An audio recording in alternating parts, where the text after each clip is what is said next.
আসসালামু আলাইকুম রহমতুল্লাহ তাআলা ওয়া বারাকাতুহু। বাংলাদেশে ইতিহাসের এক ক্রান্তি কাল অতিক্রম করছে।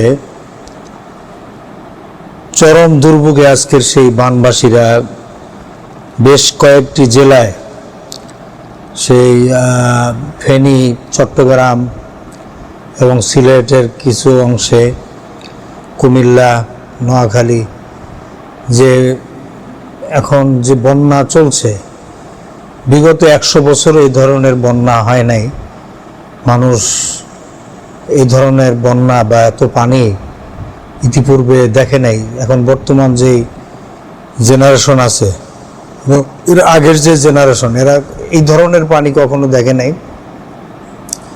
রাত 10টার পরে হঠাৎ করে প্রচণ্ড স্রোতে, মানে যে পানিটা যে ভেসে আসছে, পানিটা যেভাবে খরস্রোতের সাথে নেমে আসছে ভারত থেকে, এতে মানুষ হতচকিত হয়ে গেছে।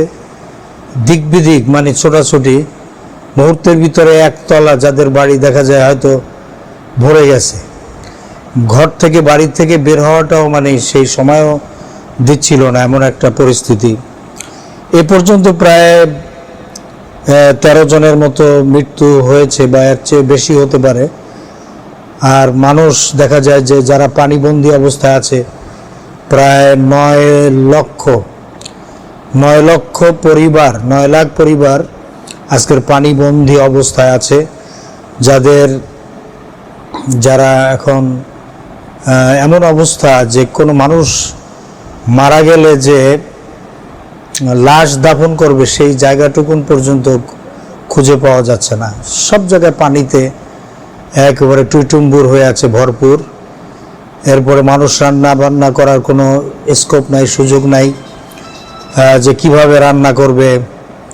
তো এইভাবে খুব দুর্বিষহ জীবনযাপন করছে। আর যারা ত্রাণ নিয়ে যাচ্ছেন, তারাও শুধু শুকনো খাবার নিয়ে যাচ্ছেন। তো শুকনো খাবার মানুষ কতক্ষণ খেতে পারে? আমাদের বাঙালিদের যে আমাদের কালচার, যে আমরা আসলে শুকনো খাবার বা ফাস্টফুড খাওয়ার প্রতি অভ্যস্ত না, বরং পান্তা ভাতে যে স্বাদ পায় বাঙালিরা, এটা ফাস্টফুড বা অন্য কিছুতে এই স্বাদ পায় না। এজন্য দুমুঠো ভাত যদি খেতে পারতো, তাহলে হয়তো বা সকলে একটু আত্মতৃপ্তি বোধ করতো। কিন্তু এমনই চরম দুর্বিষহ জীবনযাপন করছে যে মানুষ রান্না বান্নার কোনো সুযোগ নাই।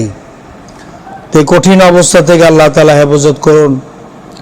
আজকের বাংলাদেশের জনগণের বিজয় হয়েছে আমি মনে করি। আর ভারতের যে প্রতিহিংসা, সেই প্রতিহিংসার পরাজয় হয়েছে।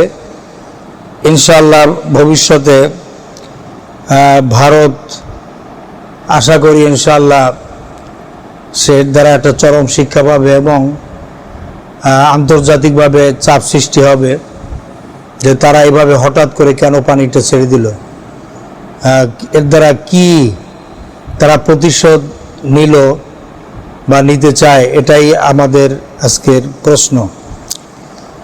তো আজকের আমরা নিজ ঘরেই পরবাসী। আমাদের দেশের ভিতরে কিছু ভারতীয় এজেন্ট আছে, ভারতীয়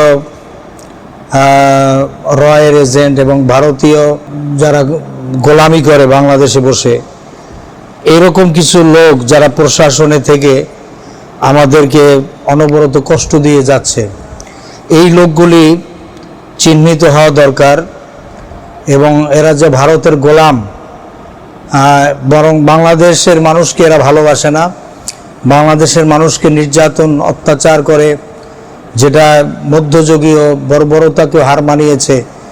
এই যে আয়না ঘরের নামে যেই অত্যাচার নির্যাতন চালিয়েছে, এই যে তারেক আহমদ সিদ্দিক, তারপরে আজিজ আহমেদ, এরপরে জিয়াউল হাসান, এরপরে বেনজির আহমেদ, শহীদুল হক, মনিরুল ইসলাম, হাবিবুর রহমান, হারুনুর রশিদ, এই লোকগুলি হচ্ছে নরপিচাস, নরখাদক।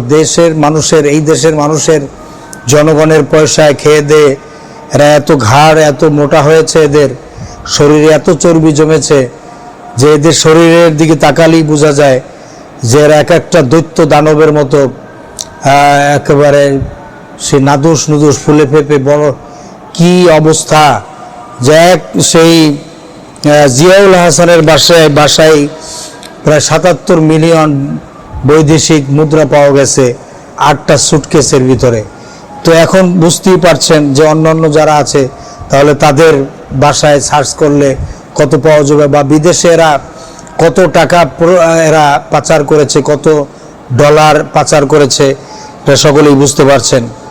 তো আজকের আমরা নিজ ঘরেই পরবাসী, আমাদের দেশের কিছু মানুষ আছে কুলাঙ্গার, যারা দেশকে ভালোবাসে না, দেশের মানুষকে ভালোবাসে না, এরা ভালোবাসে ভারতকে, এরা ভালোবাসে অন্যান্য দেশকে, অন্যান্য দেশে এরা টাকা পাচার করে।